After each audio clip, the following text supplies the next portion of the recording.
सलवार की कटिंग करना सीखेंगे। तो सबसे पहले मैंने देखो इस तरह से ये आपकी देखो मैंने इस तरह से स्टिचिंग कर रखी है। और ये मैंने 2 इंच की मोहरी 2 इंच की जो चौड़ाई ली रखी है मोहरी की। और यहाँ पे मैंने नेफा अलग कपड़े का ले रखा क्योंकि मेरे पास सिर्फ 2 मीटर कपड़ा था, तो उसी में से मैंने सलवार बनाई है। क्योंकि जिस कस्टमर के वो 2 मीटर लाइन, अगर आपको जितनी भी इनकी लेंथ हो ना, आप लेंथ चेक कर लेना, लंबाई जिसकी जितनी होगी उसमें कम, जो 40 इंच की है तो आपको 2.5 मीटर ही कपड़ा चाहिए। किसी से भी कहो आप 2.5 मीटर कपड़ा लगेगा। मेरे पास अवेलेबल था इस तरह का कपड़ा, इसलिए मैंने इसमें नेफा लगा दिया है।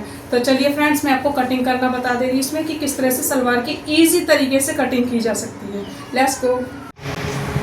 तो सबसे पहले हमें आपको जो सलवार की जो मैं कटिंग बता रही हूँ, तो आपको लंबाई लेनी है। देखो शायद आपको दिख नहीं रहा हूँ, मैं डार्क चौक से कर रही, तो लंबाई जो है 40 इंच की और मोहरी है 7 इंच की। तो आपको इस तरह से डबल फोल्ड कपड़ा बिछाना है। देखो मैंने इस तरह से डबल फोल्ड कपड़ा ले रखा है और अपने साइड है ना मैंने क्या करा, खुला रखा है और दूसरे साइड है बंद साइड। तो खुले साइड से आपको फोल्ड करना है, क्योंकि बंद साइड से, जिससे हमारी पट्टी निकल सके।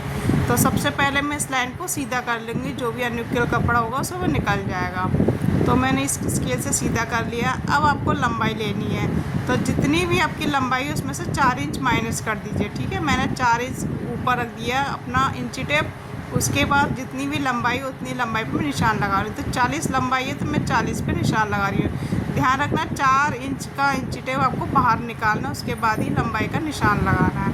तो उसके बाद मैं लंबाई का निशान लगा दिया। अब इसको हम इस तरह से देखो 7 इंच की मोहरी है और 1.5 इंच मैंने एक्स्ट्रा लिया है। तो यहाँ से भी आप नाप के देख लीजिए। देखो मैं आपको यहाँ से भी दिखाती हूँ 7 इंच और 1.5 इंच एक्स्ट्रा। अब इसको हम वहीं की वहीं कट करके निकाल देंगे इस तरह से। तो मैं यहाँ से कट करके निकाल दे रही हूँ। यहाँ से आप देख सकते हैं, देखो मैं किस तरह से कटिंग कर रही हूँ। तो यहाँ से आपको उनको सीधा सीधा कट करना है, सिर्फ मोहरी इतनी जितनी ज़रूरत है उतना ही कपड़ा लेना है। अब यहाँ से मैं सीधा कट कर लूँगी। तो ये हमारे जो पैर के कुंडे होते हैं वो हो गई हमारी। तो अब हम ये टोटल नाप ले लें कितना है। तो ये मेरे पास है 36। तो बस इस 36 ही आपको ध्यान रखना है। मेरे पास ये 2 मीटर कपड़ा है, ज़्यादा नहीं है। अगर 40 इंच की लंबाई है तो आपको 2.5 मीटर कपड़ा ही लेना है। तो मेरे पास 2 मीटर आया था उनके पास कस्टमर का, तो मैं उसी में से बना रही हूँ। अब मैं ये कपड़ा चेक कर लूँगी मेरे पास कपड़ा कितना बचा है, क्योंकि मुझे तो लगभग 36 ही चाहिए। तो ये 36 ही है, तो मैं इसलिए ये पूरा ले रही हूँ। ठीक है, तो आपके पास जितना कपड़ा बचा है उतना ही नहीं लेना है, जितनी आपके कुंडे निकले हैं उसी के बराबर आपको कपड़ा लेना है, उसी तरह से निशान लगाने हैं। तो अब मैं पहले इसका 20 सेंटर निकाली, इस इंची टेप को बराबर लंबा किया, फिर इसको फोल्ड किया, जितना आया आपका निशान लगाया। फिर यहाँ से भी हमने बराबर का ये 20 आ रहा था, 10 पे हम निशान है, तो ये हमारा 20 सेंटर आ गया।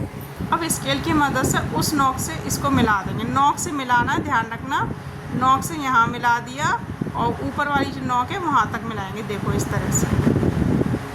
तो ये मैं दोनों साइड नोक से नोक मिलाऊंगी और यहाँ से हम कटिंग कर देंगे। पूरी हम ये तिरछी हम कटिंग करेंगे। ध्यान रखना आपको इसी तरह से कटिंग करनी है। तो ये देखो आप कैसे कटिंग कर रही हूँ मैं, उसी तरह से आपको करना है। क्योंकि 2 तो हमारे खुले मिलेंगे कलियाँ और 2 हमारी बंद हो गई कलियाँ। तो इसको भी मैं खोल लूँगी। तो सबसे पहले इसको हम, जो हवा चल रही है, मेरा पंखा चल रहा है ना इसलिए शायद उड़ रहा है, तो आप देख सकते हैं। तो ये मैंने खोल दे दिया है। इस तरह से ये हमने खोल देंगे दोनों कलियाँ। तो ये 2 कली हमारी खुल जाएगी। अब हम देखो सीधे के साथ सीधा रखेंगे। जैसे ही हमारा ये नीचे रखा हुआ ना 2 कली, सेम इसी डायरेक्शन से आपको रखनी है। नोक से नोक मिलानी है, ध्यान रखना उसी डायरेक्शन से रखनी है जैसी हमारी 2 कलियाँ रखी हैं। नोक से नोक मिलानी है। अब जो नीचे की लंबाई होगी ये हमारी चौड़ाई होगी। अब यहाँ से हम क्या निकालेंगे, आसन। तो आसन कितना निकलेगा, 9 साढ़े 9 इंच का आसन निकलेगा। 9 साइज स्टैंडर्ड साइज़ होता है, बाकी आप आधा इंच बढ़ा भी सकते हो घटा भी सकते हो। तो 9 इंच तो हमारा है। तो 9 इंच पे मैं निशान लगाऊंगी इस तरह से और यहाँ से हम कट कर लेंगे। तो ये मेरी आसन की कट हो गई। अब देखो ये टुकड़ा निकला है ना, तो इसमें से मैं म्यानी भी निकाल लूँगी। तो यहाँ से हम इस तरह से रखेंगे और म्यानी निकाल देंगे। तो इस तरह से हम हल्का सा राउंड देंगे और कम से कम लंबी हमारी 6 इंच की म्यानी होनी चाहिए। कम से कम आपको 6 इंच की म्यानी लेनी है। तो आप देख सकते हैं मैंने किस तरह से म्यानी निकाली है। ये हमारी 4 कलियाँ निकल गई और 2 कुंडे हमारे वो भी निकल गए। तो फ्रेंड्स मैंने इसमें सिर्फ कटिंग करना बताया है। अगर फुल डिटेल चाहिए तो मेरी और भी वीडियो पड़ी है स्टिचिंग की सलवार की किस तरह से की गई हैं। और इसका जो नेफा है ना वो मैं अलग कपड़े में निकालूंगी, क्योंकि इसमें कपड़ा बिल्कुल भी नहीं बचा है। तो मैं ऑरेंज कलर का कोई भी अदरवाइज़ कोई कपड़ा लूँगी तो वो मैं अलग से निकाल दूँगी। अब हमें मोहरी के फोल्ड के लिए हमें यहाँ के लिए कपड़ा चाहिए मोहरी के लिए। तो मेरे पास जो साइड में पट्टी बची है ना वो हम ले लेंगे मोहरी के लिए। तो इस तरह से हम इसको डबल फोल्ड करके जितनी आपके पास है उतना आप 1-1.5 इंच एक्स्ट्रा लेके इसको हम कट कर लेंगे। तो मैं 2 इंच की जो बुकरम की पट्टी है मैं वो लूँगी 2 इंच की।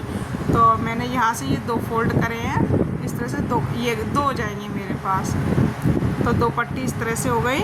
तो ये हमारी मोहरी के लिए। तो फ्रेंड्स वीडियो कैसा लगा, पसंद आई तो लाइक करना, शेयर करना और नए हो तो सब्सक्राइब करना ना भूलें। Thank you, bye bye.